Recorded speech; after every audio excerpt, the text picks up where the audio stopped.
ٹھیک ہے جی. مگر اللہ تعالیٰ فرماتے ہیں جو لوگ مومن ہیں وہ یہودی ہوں یا ستارہ پرست، عیسائی ہوں یا مجوسی، مشرک ہوں، ان سب کو قیامت کے روز فیصلہ کر دیا جائے گا. جی ہے جی. اور پھر اس پر جو ہے نا قیامت کے دن اللہ تعالیٰ فرماتے ہیں کہ جماعت بندی کا ان کو جواب دینا پڑے گا. سورۃ النحل کی آیت نمبر 8 میں ہے. اور فرقہ بندی جو ہے اللہ تعالیٰ نے اسے ایک عذاب قرار دیا ہے. سورۃ انعام کی 65 میں ہے کہ کہہ دو کہ وہ اس پر قدرت رکھتا ہے کہ تم اوپر سے یا تمہارے پاؤں سے یا نیچے سے فرقہ واریت کرے تو لڑائی کا مزہ چکھا دے. ہم آیتوں کو کھول کھول کر بیان کر دیتے ہیں. جی ٹھیک ہے جی. اور پھر بڑی تفصیل سے ذکر آیا ہے گمراہ عقائد کا جو ہے گروہوں کا حشر قیامت کے دن کیا ہوگا. اللہ تعالیٰ فرمائے گا کہ جنات سے کہ ان کو کیا کیا ان کو کیسے ہم نے ڈیل کرنا ہے. تو اس طریقے سے یعنی اس کا جو پس منظر ہے وہ بہت پرانا ہے. جی اچھا، اسی کے ساتھ اگر بات کی جائے دین اسلام میں فرقہ واریت کی مذمت کی گئی ہے، اور قرآن میں اس کے بارے میں کیا کہا جاتا ہے، اور آپسی جو اختلافات ہیں ان کے حوالے سے قرآن میں کیا تعلیمات دی گئی ہیں ان کو ختم کرنے کے لیے؟ یاسر صاحب بہت خوبصورت سوال ہے. اس کے لیے اگر ہم قرآن کریم کا بغور مطالعہ کریں تو اس میں بہت خوبصورتی سے انہوں نے بیان کیا ہے. اللہ تعالیٰ فرماتا ہے کہ یہ مذہب جو ہے، یہ دین اسلام جو ہے، یہ آپ اس کی ایک ایسی مثال ہے جیسے ایک تربوز کی یا خربوزے کی. تو اس میں سے ایک کاش نکالی ایک آدمی، اور وہ اوپر والی چھت پر چڑھ گیا اور اس نے پکارنا شروع کر دیا، لوگو I have the best one. اس کی بات نہ سنو، میں سچ کہہ رہا ہوں. جی دوسرے نے ایک اور کاش نکالی اور اس چھت پر چڑھ گیا اور وہ کہنے لگا، لوگو don't listen to him, I have the best one, come to me, I have the best portion, I have the right thing with you.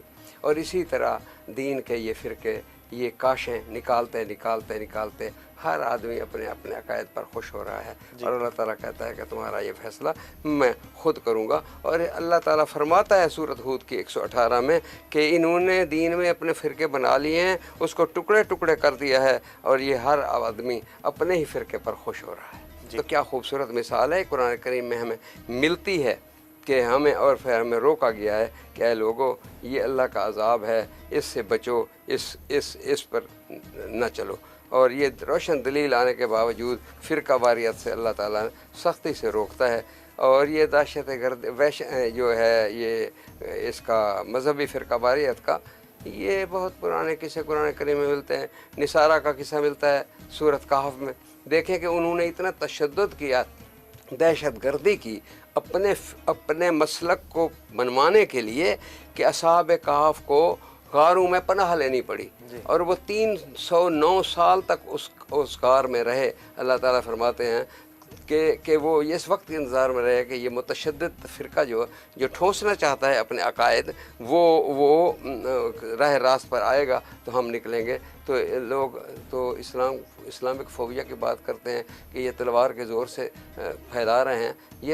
یہ تو جو سورۃ کہف کا واقعہ ہے جسے ہم مسلمان ہر جمعے کو پڑھنا تو سعادت سمجھتے ہیں، اس کو سمجھنا بھی کاش ہم سمجھیں کہ یہ واقعہ کب کا ہے.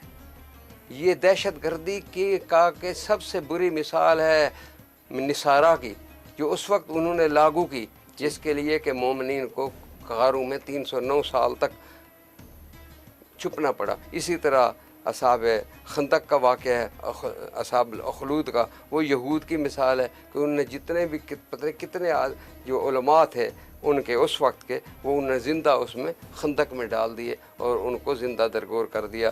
اور اسی طرح آپ دیکھیں نمرود کا دیکھیں واقعہ کہ وہ حضرت ابراہیم علیہ السلام کے وقت اپنے فرقے کو کس طرح یعنی کرنا چاہتا تھا. فرعون کا دیکھیں، اس کو ایک اگر نجوم نے بتا دیا کہ اس قوم میں سے بنی اسرائیل میں سے ایک آدمی ایسا ہوگا جو تمہارے تخت تاراج کے لیے نقصان ہوگا، تو انہوں نے تمام جو بیٹیوں کو رکھنا اور بیٹوں کو قتل کرنے کا حکم دے دیا.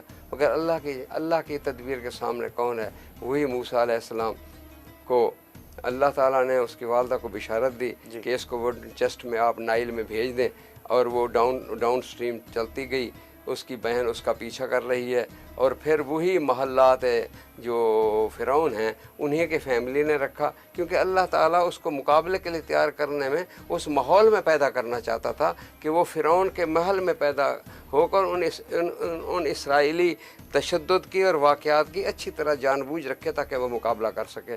تو اللہ تعالیٰ کا نظام ہے، اللہ تعالیٰ جانتا ہے، اللہ تعالیٰ اس پر ہمیں قرآن کریم بہر طور اس تفصیل سے فرقہ واریت کے چنگل سے انسان کو بچانا چاہتا ہے تاکہ وہ اپنی آخرت محمود فرما لے، مگر ہم اور وہ یہ بھی فرماتا ہے کہ یہ سمجھنے کے نہیں ہیں، یہ بہت پرانا معاملہ ہے، یہ چلتے رہیں گے اور اللہ تعالیٰ ان میں قیامت کے روز فیصلہ کرے گا۔ اچھا، لاسٹ کویشچن، اتحاد بین المسلمین اس حوالے سے کیا کردار ادا کیا جا سکتا ہے اتحاد بین المسلمین کر کے، اور آپس کے اختلافات کو آج کل کے دور میں کیسے ختم کیا جا سکتا ہے؟ مختصراً اس کا جواب دیجیے۔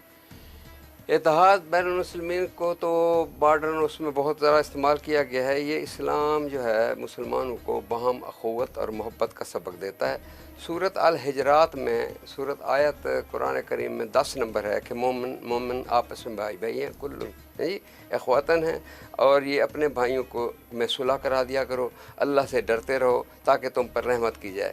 اور اسی طرح آل عمران کی سورۃ نمبر 103 اور الحج میں آیا ہے کہ وَاعْتَصِمُوا بِحَبْلِ اللَّهِ جَمِيعًا وَلَا تَفَرَّقُوا، اور تم اللہ کی رسی کو مضبوطی سے تھامے رکھو اور آپس میں تفرقہ نہ ڈالو۔